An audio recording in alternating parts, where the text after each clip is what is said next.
I'm Seth Kugel, the Frugal traveler for the New York Times. This summer I traveled from Brazil to New York City in 13 weeks. The final leg took me from Mexico into Texas and across the American South. I got it. What better way to get reacquainted with my country than to see it by train? Forget about the beautiful scenery outside. The real attraction was inside, meeting my fellow passengers. And it was surprisingly cheap as well. There were Japanese tourists. Oh my God. Big Southern families. And even moms.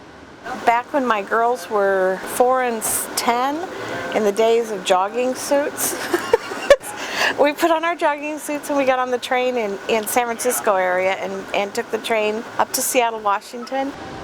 We woke up in the morning and one daughter was curled up across the aisle with a Japanese foreign exchange student, and the other daughter had found this older widowed gentleman and had used his shoulder. It was great. We still talk about it. It was a memory.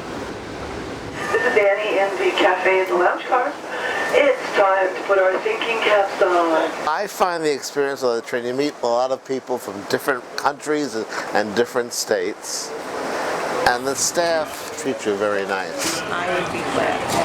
Do they train you to be nice, or do they just hire nice people? Well, that's what if you're not nice, they don't want you working here.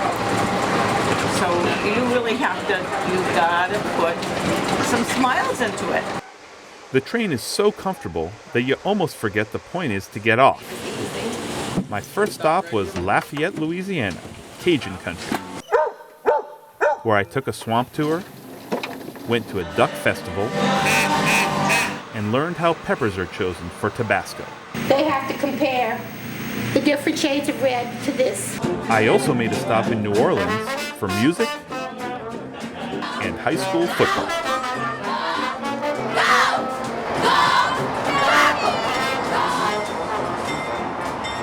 Back on the train again, I saw some real family bonding. My name is Reginald, and I'm from Irondale. And I came on the train because I wanted to go to New Orleans. Well, we wanted them to have an adventure for summer, and we promised them that we'd do something different from what they normally do during summer. So the train trip was the perfect thing. The families got off in Birmingham, and so did I.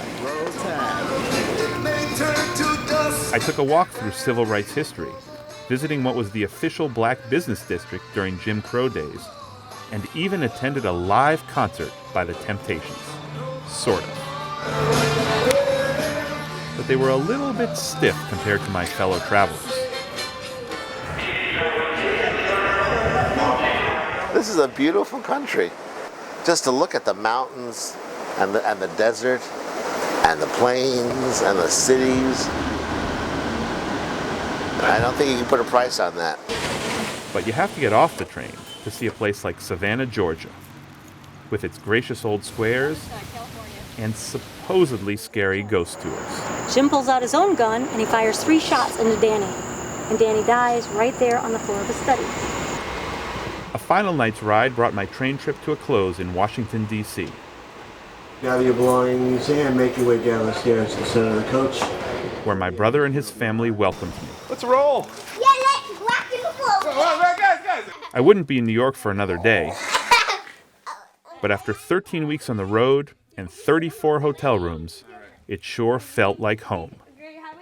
We read this one. Dear Mrs. LaRue,